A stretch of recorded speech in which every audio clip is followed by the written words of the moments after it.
эдийн засгийг солонгоруулах бол одоо бидний бол эдийн засгийн улсын бол чухал зорилтуудын нэг гэж бодож байгаа. Тэгээ яг энэ салбар руу энийг ууланд хомрох тусмаа уул уурхаан бос салбарт хомрох тусмаа бидний энэ одоо уул уурхай тойрсон улс төр хийрхэл энэ олон зүйлүүд байхгүй болж илүү одоо урагшаа ажиллаад энэ болцоо боломжууд бий болох юм а. Тэгэхээр зарчмын хувьд бол энэ зах зээлүүдийг нээх нь бол зөв гэж бодож байгаа. Тэгэхдээ цаг хугацааны хувьд бол аж ахуйн нэгжүүд маань бэлэн байна уу гэдэг дээр одоо асуултын тэмдэг байгаа юм а. Одоо жишээлбэл татварын өр 4.7 их 80 жишээлбэл татварын өр одоо татвар нийгмийн даатгалын өр ингээд нэмэгдсэн байна өнгөрсөн оны сүүлийн байдлын тоогоор.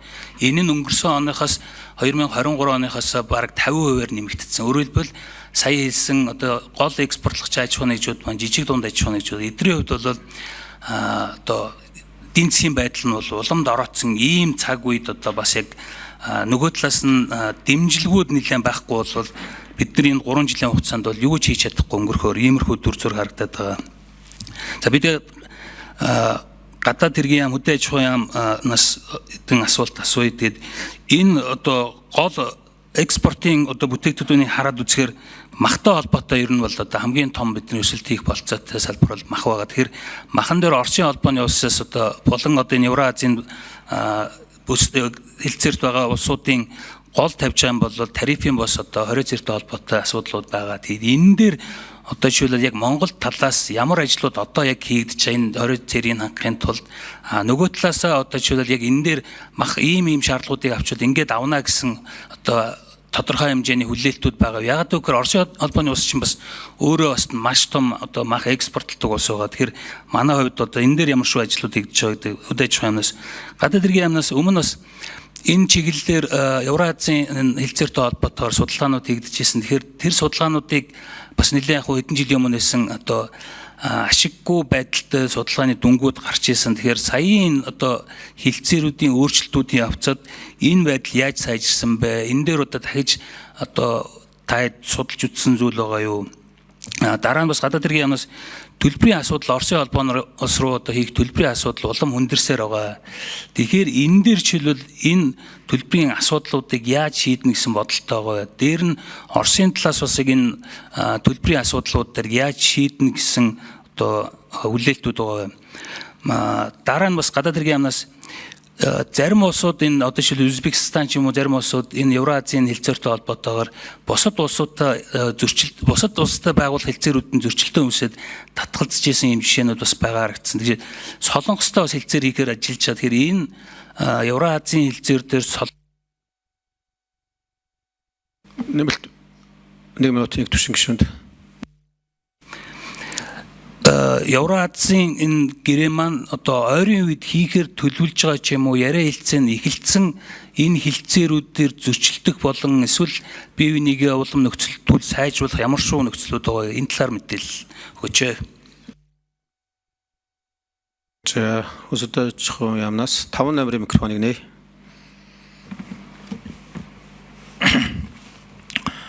Нэг төвшин гишүүний асуултанд хариулт өгье.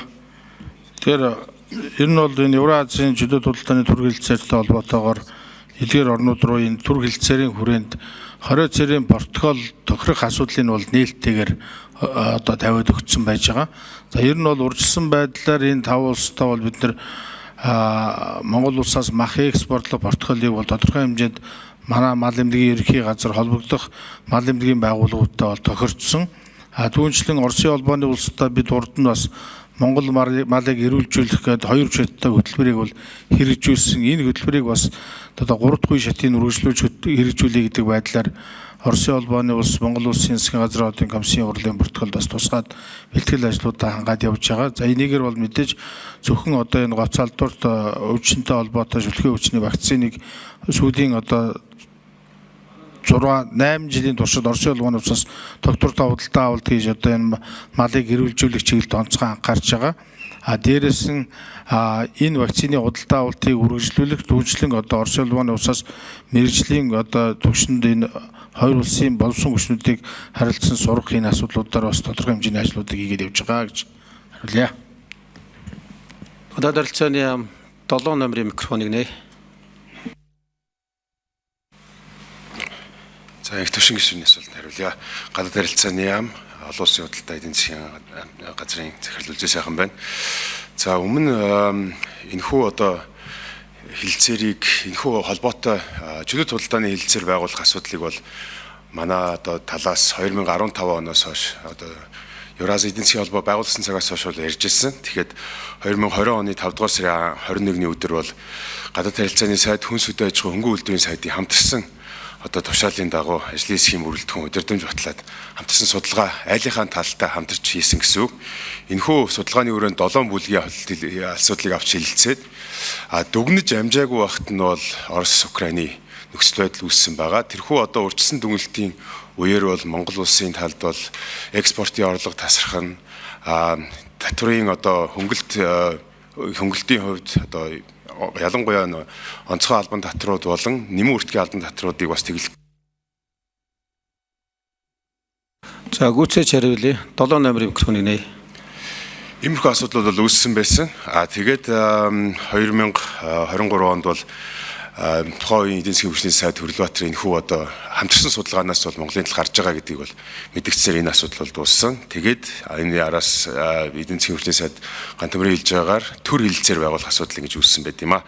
За төлбөр тооцооны асуудал дээр бол бид өхөн бол нэг хэсэг бол нэлээд хүндрэлтэй байдалд орсон. Одоо бол бид холбогдох бас төлшүүдтэйгээ холбогдоод Монгол банк, сангийн яам, гадаад харилцааны яам хамтран ажиллаад бол төлбөр тооцоо одоогийн байдлаар улсын холбоо ёс руу жирийн явж байгаа. Одоо ч гэсэн сангийн сайд жавхлан Америк нэгдсэн улсад болж байгаа Дэлхийн банк олон улсын валютын сангийн хаврын уулзалтанд оролцох үеэр Америк нэгдсэн улсын засаг захиргааны талтай бас энэхүү одоо төлбөр тооцооны асуудлыг яаж цаашаа бол доктортой явуулах вэ гэдэг асуудлыг бол ярьж байгаа гэж ойлгож болно. Солонгостой байгуулахаар ярилцж байгаа, хилцэж байгаа эдийн засгийн түншлэлийн хилцээрийн хувьд бол одоо ажлын хэсэг. Хариултыг гүйцээ 7 номерын микрофоныг нээе. За товч хариулна ш.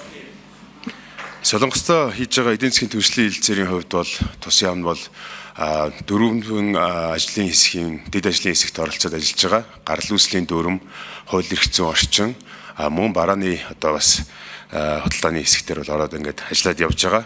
Энэхүү хилцээ бол 5 дахь удаагийнхаа үе шатны хилцээг бол хийж дуусгасан байгаа. Ойрын хугацаанд бол 6 дахь шатны хилцээг хийнэ гэсэн юм хүлээлттэй байгаа. Баярлалаа. За анги түвшин гишүүн тодруулъя. Боловсролын дарга тэгвэл ер нь бол энэ хилцээр байгуулагдлал бол мах ямар ч асуудалгүй гарна гэж ойлгож болох нэгдүгээрт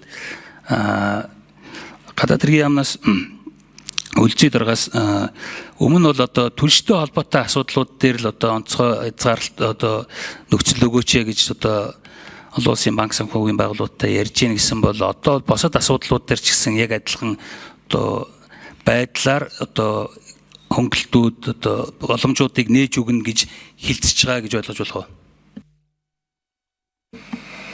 За хөдөө аж ахуйн яам 5 номерын микрофоныг нээе. Ер нь бол одоо байгаа нөхцөл байдал бол мэдээж дээрднэ гэсэн үг. Ягаад гэвэл энэ Евразийн чөлөөт худалдааны төр хилцээрийг байгуулснаар энэ 5 оронтой бол нөхцөл байдал дээрдэх юм боломж үүсэж байгаа. Тэгэхээр махны экспортон дээр бол энэ ямар нэг асуудал нэмэгдээд явах юм боломж байна л гэж харж байгаа. За 7 номерын микрофоныг нээе. Ажлын хэсгийн. Их төвшин гишүүний асуултанд нэмэлт хариулт өгье. Төлбөр тооцооны асуудал дээр бол Монгол улсын хувьд Европын холбоо, Америк нэгдсэн улс болон бусад улс орны зүгээс тавьсан эдийн засгийн санкц улмаас бол Орос улбаны улс руу хийх төлбөр тооцоо бол асуудалтай бол байсан. Айлын талтайгаа бус түншүүддэг ажилласны хүчинд бол мэдээж шатхуун, эрчим хүч, мөн одоо хүмүүнлэгийн одоо бараа бүтээгдэхүүн болох ийм эмийн хэрсгэл хоол хүнсэн дээр бол бид нэр бол төлбөр тооцоог бол одоогоор саадгүй явуулж байгаа. Цаашид одоо энэ саадгүй явж байгаа төлбөр тооцооны энэ сувгийг бол сунгах одоо шаардлага байгаа. Энэ дээр бол бид бас хамтран ажиллаж байгаа гэдгийг та бүхэнд хэлье.